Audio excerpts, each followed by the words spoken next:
Very much tough. I have Dr. Kingsley Nyako.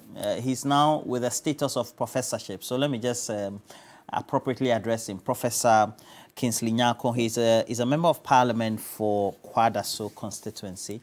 Before being an MP, he used to be a lecturer at the University of Ghana as well. So he knows all the insights about the academia. So thank you for joining me. Yeah, thank you. All right.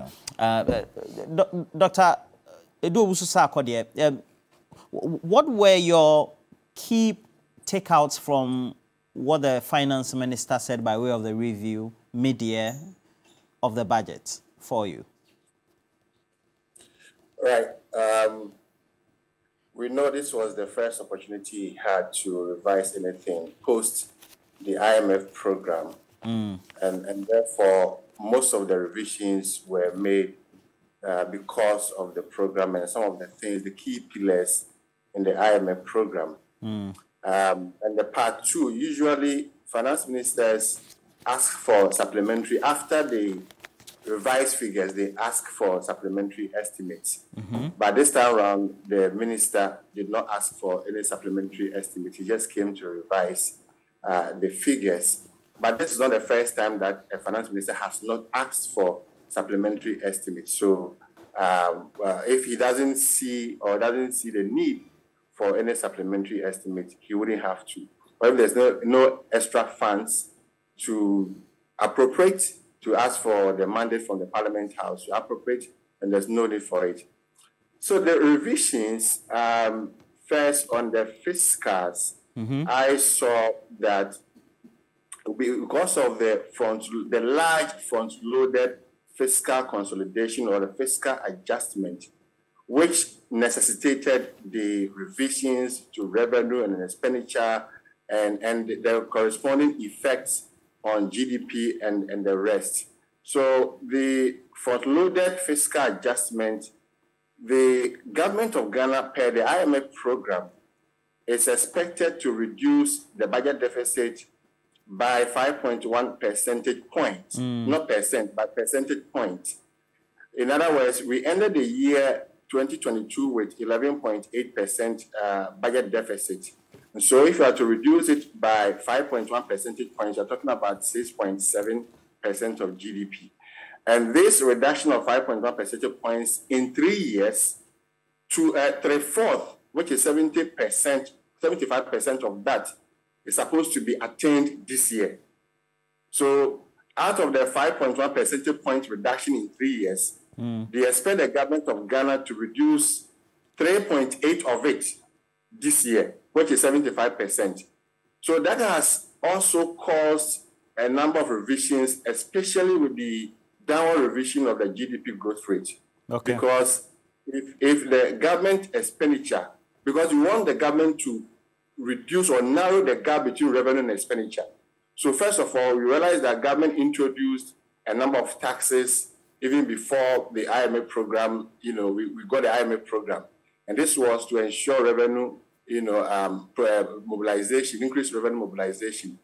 But the simple calculation of GDP would tell us that the tax multiplier effect on GDP is negative. So once you introduce more taxes, you expect a slowdown of GDP growth rate. That is one side of the story. The other side of the story is that the government expenditure multiplier is positive. So then why do we tax? If the tax multiplier effect is negative, why do we tax?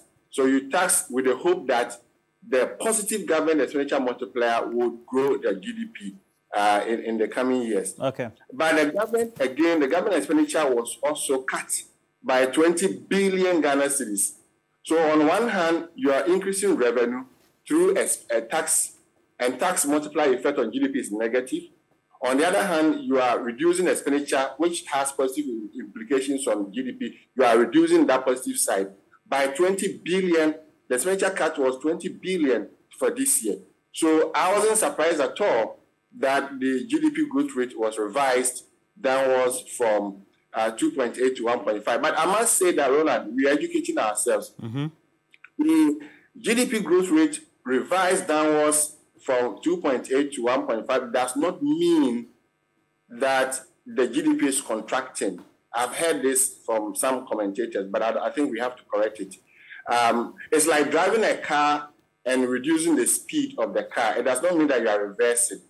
So the GDP growth rate is still positive at 1.5, except that the speed with which it will increase has been reduced. The speed rather has been reduced, but it's still moving forward. Okay, so that's my first take on the fiscal consolidation and its implications on GDP. And I think that the finance minister also went ahead to touch on the macroeconomic stability. The other, of course, he mentioned that the debt exchange program has been successful, and he thanked the bondholders, and he also hinted that there will be the need for the external debt exchange program, which I want to call for. I think it needs urgent attention. If you're able to get some relief from the external fund, which would be great, because we anticipate about $10 billion relief from the external. And that if we are able to even get half of that in the coming 3 years, that would be something good. So the other macro indicators like inflation, that was when he was talking about a turnaround, a good turnaround. So realize that before the IMF program, the city was depreciating as large as 54%. Today, we are talking about some 21%. Even though it is high, I always would call for single-digit inflation, single-digit interest rate, and single-digit depreciation rate. Until we achieve the single-digit inflation, single-digit interest rate, single-digit depreciation rate, we should not think that we are right. Okay. Because the depreciation rate is so high. And so, yeah, you want to come in? Yeah, I noticed that there's the objective to increase to GDP from 13%, the taxable regimes or the population to about 18%. And we've seen the number of the tax handles that have been introduced vis-a-vis the one even that already began, including income tax, the excise taxes, etc., and the growth and sustainability tax as well. There is a concern with the number of individuals I spoke in the business community that while this expansion or the projection to 18% is laudable, we seem to be taxing the same people and not rather expanding the tax net. How do we get there and then do the expansion? Yeah, I share a similar concern that it looks like it's the same people that we overtax. Especially when it comes to direct tax. When it is indirect tax, especially when it's a consumption tax, you pay as you consume. So that one, I don't think I have much problem with that. But when it comes to the direct tax, taxes affecting businesses, taxes affecting incomes of individuals, it really overburdens the same people. And there's the need for us to widen. It's the reason I was happy with the e-levy because the rationale behind the e-levy was to tax the incomes of those in the informal sector. However, the design did not sit well with the objective. And that has always been my position. Everywhere I go, I tell government that the way they design the e-levy, it doesn't sit well with the objective behind it. Because if the objective is to tax the incomes of the informal sector, then you design in such a way that if I ask the carpenter to come and roof my house, or to produce some furniture for me, that carpenter is the one paying the e-levy, not me, So there's a need for us to tax the incomes of the informal sector, as we have said. Because the informal sector is accounting for about 80% of the workforce, the working population. And that's huge. But the challenge here is that you cannot tax the income of somebody if you cannot estimate the income. So the biggest challenge of government is to try to estimate the incomes of the workers in the informal sector before you can tax it. It is a reason I have always been happy with the digitization, so that with the digitization, government can rope in certain measures to get the incomes of the informal sector and then tax it. So that's one thing. But let me make reference to a paper by Osesibe and Co., which suggested that the incomes of the informal sector, the revenue from the incomes of the informal sector, will only rake in 1% of GDP.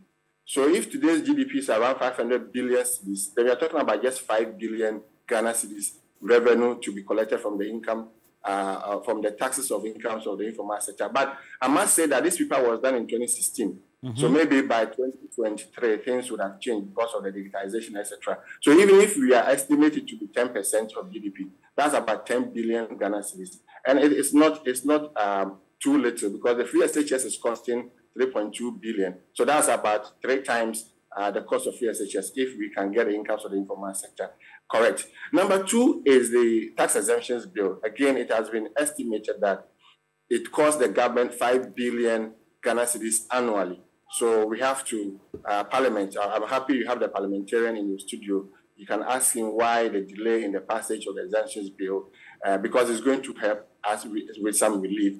The other one is the property rate, which we have always been talking about. And my point is that even if somebody owns a shop in Abuso-Kan, you are not able to tax the incomes of the person will by all means go and put up a house at Trasako. You can tax the property of that person. So that will be the back door of getting everybody into the tax nest, as you have said. And my last point will be on, not my last point, let me make this before I come to the structure sector. Let's make sure that we leverage digitization in revenue mobilization, because government has spent so much on digitization. It is, I have the opinion that you spend on an item which will rake in future revenue. So always, whatever you spend on, you make sure that that item must give you future revenue. So if government has spent so much on digitization, let us, all of us, leverage the digitization in revenue mobilization. For example, if you go to collect property rate, I know KMA or AMA, all these metropolitan assemblies, they go to the market to collect some tolls or levies. Let it be digitized, like say *14 something hash, then the person pays with Momo, and then it goes directly into the account without, by reducing the interpersonal, relations, because the interpersonal relations will breed corruption. Again, it's the reason I support the digitized toll booth, like we have at Legon. If you don't want to bring back the toll booth, it should be a digitized one. And then the tax identification number should be a requirement for people to use any public goods or services. So it should be a requirement to get your passport. It should be a requirement to get your license. It should be a requirement to even enjoy free SHS. It should be a requirement to enjoy a capitation grant, whatever. So all the public goods and services enjoyment, for anybody to enjoy those, I think we must have a policy where the provision or the presentation of the tin must be a requirement for us to use. Let me come to the meat of the matter on the extractive sector. Okay. Quick one. Yes, please. Ghana's extractive sector is lucrative. Ghana today is the #1 producer of gold in Africa. Last year, according to the Bank of Ghana, we produced 3.7 million ounces of gold. How can you be the #1 producer of gold in Africa and still live in poverty? How can gold and poverty live in the same roof, under the same roof? So I don't get it. The extractive sector has always been, the natural resource has always been the means to transform every economy in the world, or almost every economy in the world. Talk about Norway, go to Saudi Arabia. Qatar hosted the World Cup last year. Come to Africa, go to Botswana. Botswana's diamond is just 60% of Ghana's total, the value of our total extractive sector. So in other words, Ghana has 40% value more than Botswana. But go to Botswana, look at what Botswana is doing with their diamond. And so I'm calling for production sharing. It will take some time to reach this level. But I'm calling for production sharing. If we are able to get 55% share of our extractive sector, as Botswana does, government of Ghana will get additional revenue of $5 billion. Annual revenue, additional revenue. $5 billion. Okay. Yes, and then we have to start now and take into consideration the production sharing of our extractive sector. Other than that, if you ask me as an economist, I do not see anywhere else that the government is going to get huge sums of money to transform the economy. Okay. All right.